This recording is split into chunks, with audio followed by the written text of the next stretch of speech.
नमस्कार, स्वागत है आप सभी का JJN न्यूज में।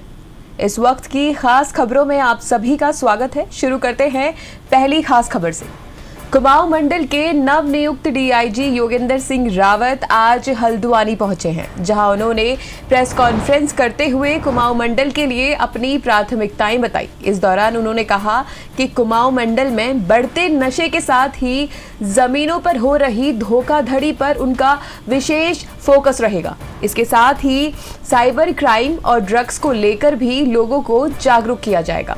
इसके अलावा आने वाले दिनों में प्रधानमंत्री और गृह मंत्री के 2 बड़े VIP प्रोग्राम्स को लेकर भी अधिकारियों को तैयारी के निर्देश दिए गए हैं। वहीं उन्होंने ये भी बताया कि पीड़ितों को तुरंत न्याय देना और उनकी समस्याओं का समाधान करना उनकी पहली प्राथमिकता रहेगी।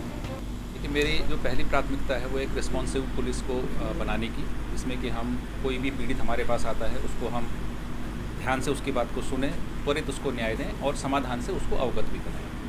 क्राइम फ्रंट पे इस समय 2 जो मेन सबसे बड़ी प्रॉब्लम है वो है साइबर क्राइम, जो आर्थिक अपराध से जुड़ा हुआ है, और दूसरा ड्रग का जो एक प्रचलन लगातार बढ़ रहा है। तो इन दोनों चीज़ों पे बहुत ज़्यादा फोकस रहेगा। साइबर क्राइम में जहाँ एक और पब्लिक को अवेयर करने का भी प्रयास किया जाएगा, वहीं ये भी प्रयास किया जाएगा कि पुलिसकर्मी अपना जो नॉलेज है, साइबर क्राइम से जुड़ा हुआ नॉलेज है, उसको भी अपडेट करते रहें, ताकि जो क्रिमिनल है उसके हम बराबरी पे आ सकें या उससे हम आगे रह सकें। ड्रग एक बहुत बड़ी प्रॉब्लम है, ये केवल प्रदेश की ही नहीं बल्कि मैं तो कहूँगा एक इंटरनेशनल प्रॉब्लम है। इस पर शुरू से ही लगाम कसना ज़रूरी है, तो इसके लिए भी हम जहाँ एक और अवेयरनेस का प्रोग्राम लगातार चलाते रहेंगे। इसके साथ साथ अपने मुखबिर तंत्र को मजबूत करके ड्रग की बरामदगी करना सुनिश्चित करेंगे, और साथ ही साथ हम पब्लिक से भी अपील करेंगे कि इस प्रकार की कोई भी सूचना उनके पास आते हैं तो हमारे हर थाने में, हर डिस्ट्रिक्ट में और मेरे रेंज ऑफिस लेवल पे भी डिफरेंट हमारे पास फोरम है जहाँ पर हम सूचना दे सकते हैं, उस पर हम कंट्रोल करेंगे। सर, 2 बड़े कार्यक्रम यहाँ होने जा रहे हैं, चाहे वो प्रधानमंत्री का हो, गृह मंत्री का, उसको लेकर किस तरह देख रहे हैं आप? ये जो 2 बड़े प्रोग्राम हैं, इसके लिए हमारी जो एक प्राथमिक रैकी है वो हमारे द्वारा कर ली गई है, लेकिन चूंकि अभी हमको डिटेल्ड और एग्जैक्ट प्रोग्राम नहीं मिला है, तो उस प्रोग्राम को मिलने के बाद ही हम अपने आप पूरी जो विस्तृत तैयारी वो कर सकेंगे। लेकिन एक प्राथमिक जिसको होमवर्क कहते हैं वो कर लिया। रुख करते हैं दूसरी खबर की ओर, जहां उत्तराखंड में मुख्यमंत्री पुष्कर सिंह धामी द्वारा पार्टी के 10 वरिष्ठ नेताओं को दायित्व बांटे गए, जिसमें हल्द्वानी से वरिष्ठ भाजपा नेता सुरेश भट्ट जी को राष्ट्रीय ग्रामीण स्वास्थ्य परिषद के उपाध्यक्ष की महत्वपूर्ण जिम्मेदारी दी गई, जिसके बाद भाजपा नेताओं और कार्यकर्ताओं ने मिठाई खिलाकर और फूल माला पहनाकर उनका स्वागत किया। वहीं मीडिया से बात करते हुए नवनियुक्त दायित्वधारी सुरेश भट्ट ने कहा कि राज्य की विषम भौगोलिक परिस्थितियों को देखते हुए स्वास्थ्य व्यवस्था में तेजी लाना और पहाड़ों में स्वास्थ्य की व्यवस्था को और बेहतर करना उनकी प्राथमिकता रहेगी। साथ ही उन्होंने मुख्यमंत्री सहित प्रदेश नेतृत्व और केंद्र नेतृत्व का भी आभार जताया है। उन्होंने मुझ पर ये भरोसा व्यक्त करते हुए ये दायित्व दिया है, जिस भरोसे के साथ पार्टी ने, सरकार ने ये नेतृत्व या दायित्व मुझे दिया है, उस दायित्व को पूरा करने के लिए मैं पूरा प्रयास करूँगा। विशेषकर अपने पर्वतीय क्षेत्र में, उत्तराखंड में, ग्रामीण क्षेत्र में स्वास्थ्य की सुविधाएं और बेहतर हों, स्वास्थ्य सुलभ हो और त्वरित हो, इसके लिए हम लगातार प्रयास करेंगे।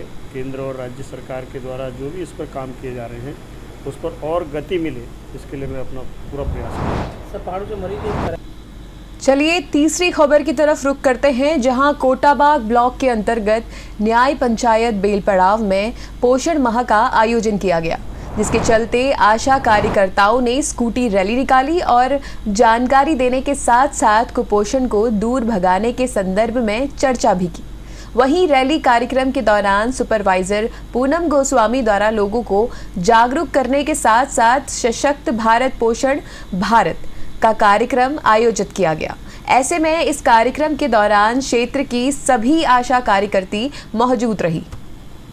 द्वारा एक स्कूटी रैली निकाली गई, जिसमें पोषण माह मनाया गया। पोषण माह अंतिम चरण पर आ रहा है। आज 29 तारीख हो गई है, 30 तारीख पोषण माह की लास्ट डेट है। 30 को कल हमारा समापन है।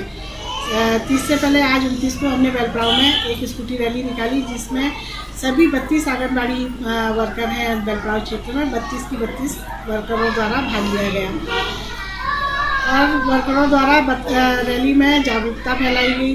जागरूकता के तहत नारे लगाए गए। नारे में बताया गया कि सशक्त भारत, सुपोषित भारत और साक्षर भारत, ये हमारी इस वर्ष की थीम है। थीम के तहत नारे लगाए और सभी जागरूकता फैला के सभी को ये बताया गया कि आंगनबाड़ी में हमारे द्वारा किस प्रकार के काम किए जाते हैं और कैसे कैसे कार्य किए जाते हैं।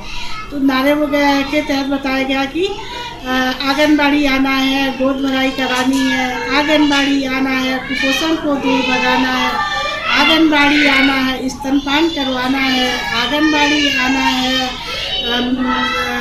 बच्चों का बर्थडे कराना है, आंगनबाड़ी आना है, बच्चों का 6 महीने में अन्नप्राशन करते हैं, अन्नप्राशन करवाना है, जिससे जन जन को पता चलता है कि आंगनबाड़ी में क्या क्या कार्य हो रहे हैं। और एनीमिया के तहत भी कैंप लगाए गए जिसमें एनीमिया के बारे में बताया गया। और आज भी हमारे क्षेत्र दलपड़ाव में 2 जगह एनीमिया के केंद्र हैं। एक गैबुआ में एनीमिया का कैंप लगा हुआ है और एक गैबुआ खास में। तो वहाँ की भी आज एनीमिया की भी द्वारा बताएंगे, डॉक्टर साहब बताएंगे, आशा वर्कर बताएंगी। इसी तरह हमारा कार्य समापन की ओर बढ़ रहा है और इसमें सभी वर्करों द्वारा बढ़ चढ़ के भाग लिया गया। पोषण माह के तरह तरह की सब्जियां, फूल और व्यंजन बनाकर सभी को दिखाए गए। दिनांक 8 को हमारे द्वारा बेलपाल क्षेत्र में एक छोटा सा स्टॉल लगाकर उसमें भी महालक्ष्मी किट का वितरण किया गया। 10 किट बंटवाए गए जिसमें पोषण के बारे में भी सारी जानकारी दी गई। व्यंजनों के मोटे अनाज के बारे में जानकारी दी, मोटे अनाज के बारे में भट्ट और चना, मडुआ, जुआरा, बाजरा और अन्य मोटे अनाजों के बारे में भी बताया गया, जिसमें काफ़ी मात्रा में लाभार्थी उपस्थित थे और बढ़ चढ़ के सभी लोगों ने भाग लिया। धन्यवाद। इस खास खबर में बस इतना ही, लेकिन खबरों का सिलसिला लगातार JJN में जारी है, तो आप देखते रहिए और सुनते रहिए JJN न्यूज़। धन्यवाद।